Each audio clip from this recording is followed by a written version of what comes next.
Yo, what's good YouTube, man? It's Gary from John Fan TV, man. Back at you with this video. Like the content of this video, go smash that like button. Like the content of this channel, go ahead and subscribe, man. Look, so Ravens win versus the Jacksonville Jaguars on Sunday Night Football, 23-7, in a game where the Ravens improved to 11-3, while also officially securing a playoff spot. They become, I believe, the first team in the AFC so far this year to secure the playoffs, right? So the Ravens' last 3 games of the season, obviously you want to solidify yourself as the #1 seed in the playoffs, but we know that the Ravens will be there, right? That's the biggest and most important part. The Ravens will be in the postseason, okay? So this game was a little strange, and I ain't gonna lie to you. So we're gonna get into it: injuries, standout players, and what I thought about the offense and defense in this game, right? So let's start with the injuries, right? So the injury bug caught the Ravens a little bit this game. Marcus Williams came out with a groin injury after making a great play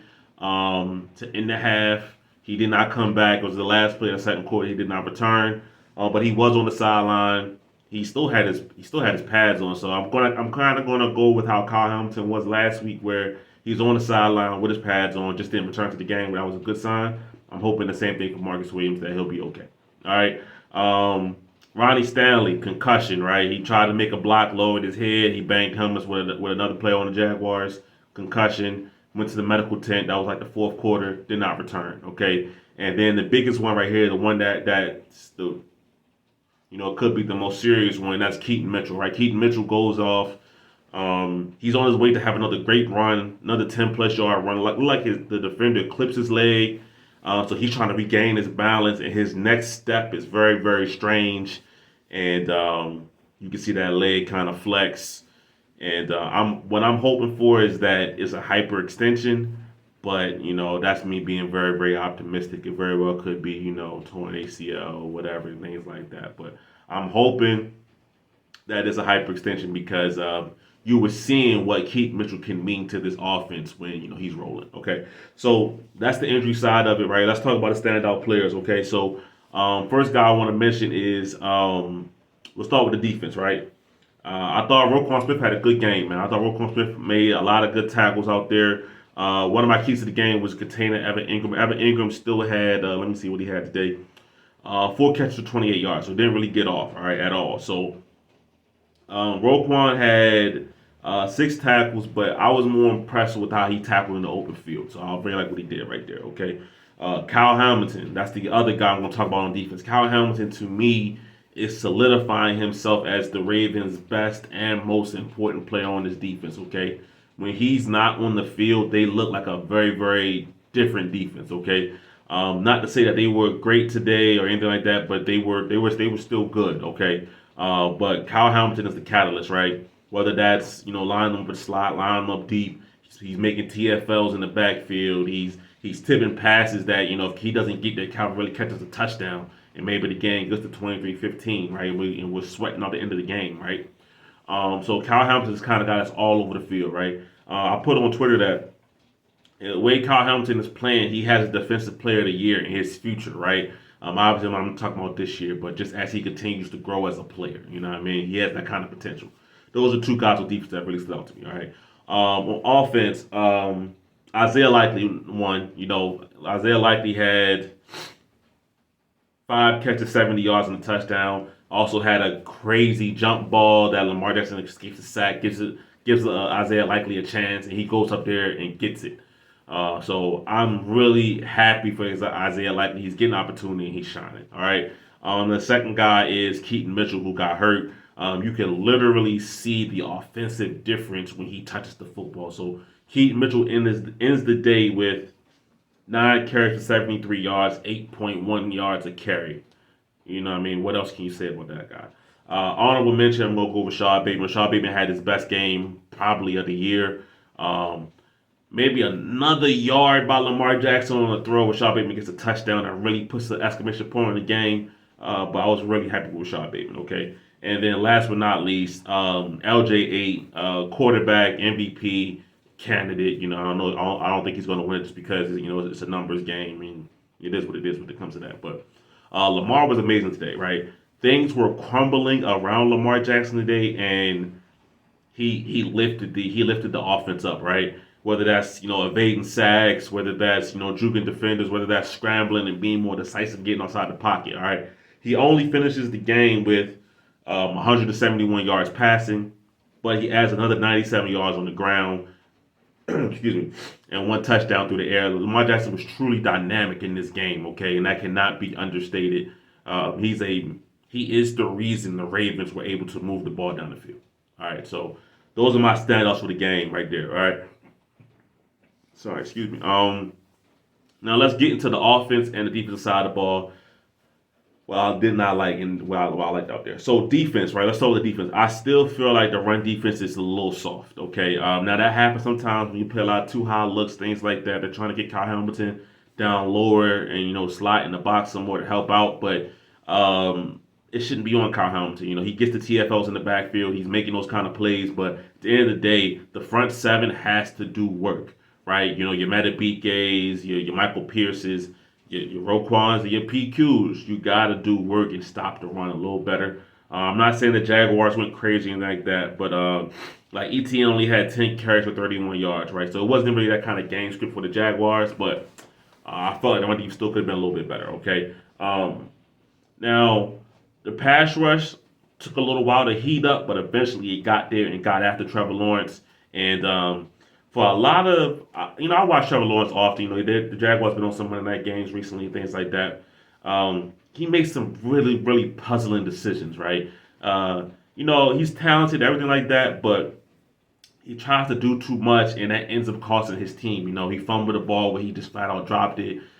He had another fumble where he's trying to throw the ball away when he's getting sacked. Really should just take the sack, go down to the ground, but he lets, Matabike sack him, then lets PQ knock the ball out, compounding an already bad play. The Ravens take advantage, things like that. So, Trevor Lawrence just had a really, really weird and off game. He's obviously missing Christian Kirk out there. The Jaguars just did not seem really in sync. Besides, another thing I didn't like was the Ravens had a busted coverage, right? Sometimes that happens, but, you don't want to see that, okay? So, the Ravens defense overall was solid tonight. The Ravens are kind of becoming a bend but don't break kind of unit. When before, early on in the year, they were kind of just dominating people, right? We're not really seeing as much domination. It's more like, okay, you might drive the ball down the field, but you're not getting in the end zone, right? That's kind of what it's becoming. The Jaguars missed 2 field goals alongside of the turnovers that helped the Ravens out. So a lot of things went in the Ravens' favor in that capacity. Right, the Jaguars had a lot of self-inflicted wounds tonight. They did not help themselves at all tonight, really. All right, so that's how I feel about the defensive side of the ball. Like, you could do better. I thought Brandon Stevens had a good game. He had a PI call that I didn't really agree with, but overall I thought he was solid. Matabike is still doing his thing, getting sacks, getting pressures. I still think to me that the standouts were Roquan and Kyle Hamilton, but that doesn't mean they were the only 2 guys that had good games, right? Marcus Williams had a great play. The one like I mentioned earlier, he got hurt on the end and a half. Great play. All right. Now let's switch over to the opposite side of the ball. What I liked, didn't like. Okay, so we kind of talked about. I talked about the Lamar Jackson hero ball. That's what I call it, or Lamar ball, right? As he calls him. He's out there. When they asked him, I remember a couple years ago, they said, Lamar, how do you describe your game or whatever? He was like, I just play Lamar ball, right? We saw some vintage Lamar ball tonight. Now, that has good things with it, that has bad things with it. The good things is that Lamar Jackson can evade sacks, right? And Lamar Jackson can get out of plays that are seemingly dead, right? Either he can scramble and buy enough time to find somebody down the field, or he can scramble and get it himself, right? Those are the roller coaster ride you get with Lamar ball, right? And it's great, right? The downside to it, right, is the fact that when you have to put so much on your shoulders, you can end up doing too much, right? Now, I would say that the interception that he threw was a little bit of a case of doing too much, right? Isaiah Likely's there for the dump ball, or hell, he could just run the ball himself. I think it might have been like it was either third, no, it might have been second down. It might have been like 2nd and 3. It was real short. He could have dumped off to Isaiah Likely. He would have got the first down, or he could have ran and scrambled himself. He would have got the first down. Said he kind of throws it across his body a little bit and just jumped, right? That's kind of really the only major mistake he made today. But then also the big throw across the field to Isaiah Likely after escaping the sack, right? it went to the Ravens' favor today, but it could be a downside, right? Now, another part of the offense I did not like. If the Ravens are bounced early in the playoffs, if the Ravens don't have the kind of success that the talent on this team dictates, it's going to be because of the play of the offensive tackles, right? Ronnie Stanley, even before he got hurt, and Morgan Moses were both very, very poor tonight. All right, there's no other way to say it. They were not good at all. Okay, the first drive, Lamar Jackson is doing his thing, creating space, creating time. They were okay. But after that first drive of the game, it kind of went downhill from there. Josh Allen had a lot of success against Ronnie Stanley. Morgan Moses had a lot of trouble with Trayvon Walker on the other side.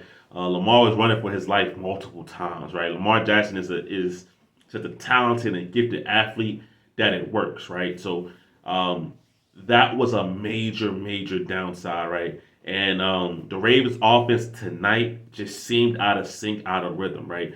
When Lamar Jackson has to hold the ball for, 5 seconds plus. I mean, there was a play they were showing, Chris Collinsworth was just, he's so enamored with Lamar Jackson's scrambling ability, which it is great.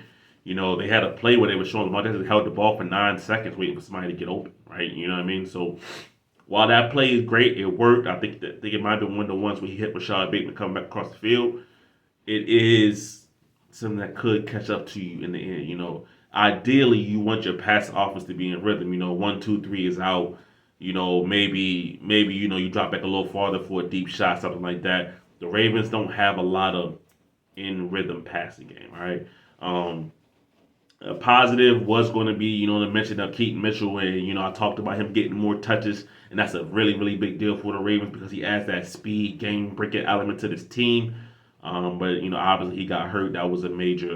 That's a major loss. We'll wait to see what the X-rays say and everything like that. Like I said, I'm really, really hoping it was just a hyperextension, but you never really know when players go down like that, right? It looked bad. So the Ravens game, I would say tonight was a uneven performance, right? Both teams kind of were not finding a way to lose, but both teams wasn't really finding a way to win this game, if that makes sense, right? It was like a game where we just kind of had a little bit of mistakes going back and forth. Now, the Ravens are a better team than the Jaguars. Jaguars are dealing with injuries, but the Ravens are just flat out a better team, so they ended up winning this game because of that, right? So, I won't say that. I guess I am a little disappointed in how the game went, right? That level of consistency that we're looking for, we Ravens still haven't found that yet, and we only have now 3 games left in the regular season. But you are getting the wins, right? Every game for the Ravens at this point is a playoff atmosphere, a playoff mentality kind of game because you're going against Jaguars who are in the playoffs, the Rams who are fighting for the playoffs last week. You're about to go against the Dolphins. You're about to go against the 49ers. Then you got the Steelers. So these are all games where it feels like a playoff intensity, right? So, nothing's going to be perfect, right? You're not playing scrub teams at the bottom of the list, right? So nothing's going to be perfect. But you will have to see a little bit more fluid action from both sides of the ball, right? So that's my thoughts on the game, man. They had some stand-up performance today, like, Lamar, Isaiah Likely, Keith Mitchell before the injury, obviously. And then on defense, Kyle Hamilton, Roquan Smith. So, give me a stand-up performance. Give me your thoughts on the game. And we'll definitely talk about it in the comments. But, the important part is the Ravens improved to 11-3 on the season. And they officially clinched a playoff berth. So, we'll be seeing the Ravens play in January. And that's really, really a big deal. So, y'all have a great night, man. Like I said, give me your thoughts, comments on the video, man. It's Gabriel, Fan TV. I'm out.